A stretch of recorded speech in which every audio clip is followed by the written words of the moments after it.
Hey y'all, it's the Big Back, and we just got 1174, so let's talk about it. First, let's talk about the cover art request of it being Gold Roger and a huge dinosaur with his hat looking adorable, possibly from Little Garden, maybe.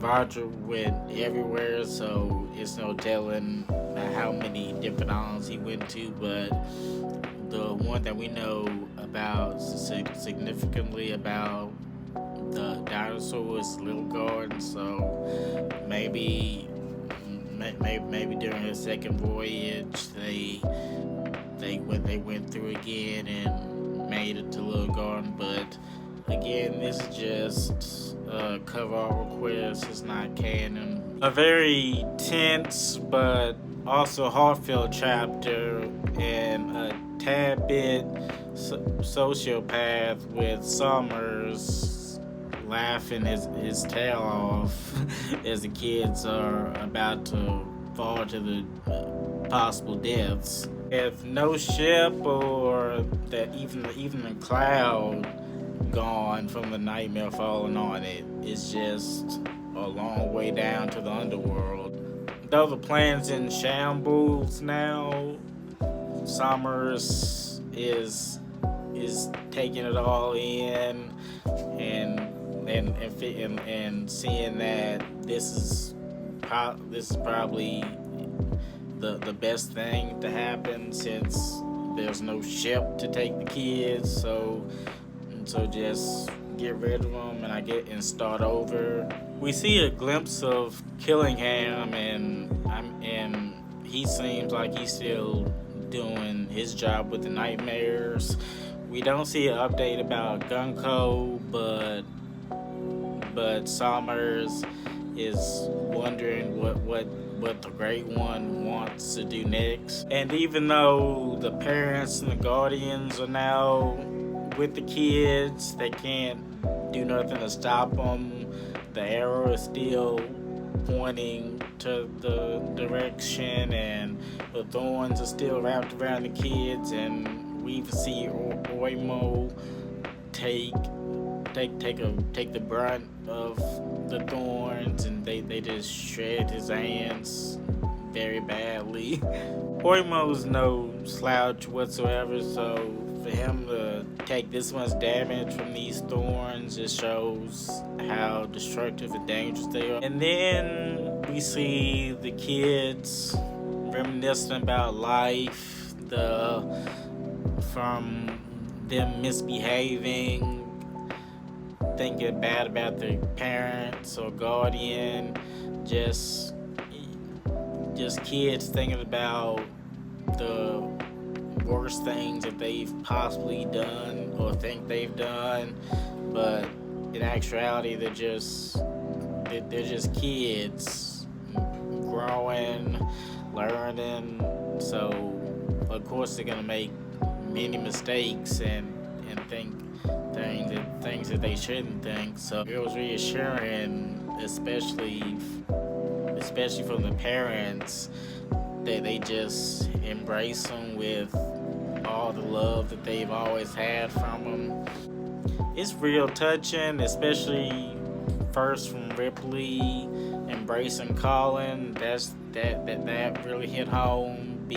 Having a strong relationship with my mother is very touching, and just seeing even with the thorns stabbing her in all the wrong places, she just wants to show a kid love, and that's exactly what we got. Ben has a very sweet moment with his mom as he was scared of her for a while. Well, I guess forever since he was born. But just because she's scary doesn't mean she's a bad mom whatsoever. She's just stern, like most mothers can. Even the kids that don't have a parent, they have either a guardian or the teacher able to show them love. Big shout out to my baby girl Rania for staying strong even at the last possible moment, and seeing her embrace with her dad was just very sweet, and she was able to just let go and be a kid. Joanna gets a hug from her teacher, Ange, and we also see Rode embrace his little brother as he's scared, just like the other kids are scared, but all that fear is just overshadowed by complete love and care for their kids, no matter how dire the situation is. And even with Summers laughing his tail off, being the most vile, despicable antagonist we done came across, he's seeing that love is a weakness, and he's just making fun of how, what's the point of this? And Summers has this very twisted thoughts of love, and just thinking down on it like it's nothing. But as a holy knight, as celestial dragon, they don't care about connection, love, anything. They just care about greed and their own selfish acts. Summers lets the last pair of kids and parents fall, and thinking the job's done, but we cut to them and they've landed on something or someone, that being Loki in his Zoan form. Quite possibly the second biggest creature we done ever seen, behind the creatures from Thriller Bark. Loki is enormous, and it makes the nightmares look puny. Possibly the Nidhogg Zoan, but it's also very reminiscent of the forest god from the second world on the mural.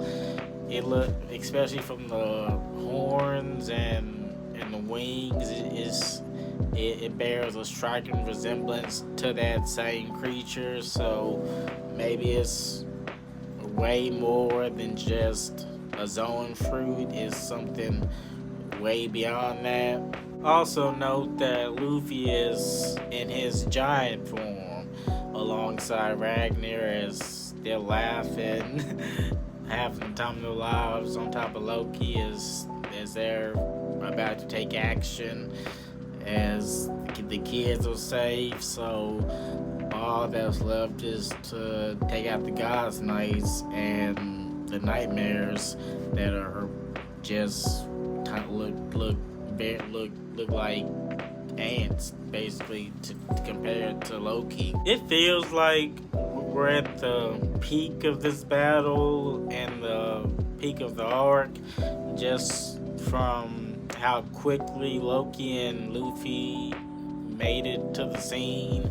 I was expecting them to take a few more chapters to get back up, to get from the underworld, but they're here now, and now it's time to handle the God's Knights. So with Summers, I'm not. He should be very worried about Loki and Luffy. A lot of chaos, a lot of destruction. I can't imagine what Loki is able to do in this form. Kind of wish Ragnar was incorporated with the Zoan form. He's not. I guess he's on all fours, so he can't hold on to Ragnar. But it'd be dope to have it in his mouth or something. Have a little nod to Zoro. but but there is Ragnar just being the cheerleader, like he was in his introduction. Sadly, we're on break next week, so we gotta wait and see how Loki and Luffy handle the nightmares, and then when it comes to God's Knights, they have the tools to handle them. So that should be very interesting to see how Loki is able to incorporate Conqueror's Haki in his own form, or switching back to his normal form and then using Ragnar. It's gonna be very interesting. But y'all let me know what you think of 1174. How you feel about Loki's zone form? How's it compared to other mythical or ancient zones? Let me know in the comments, and I'll catch y'all later.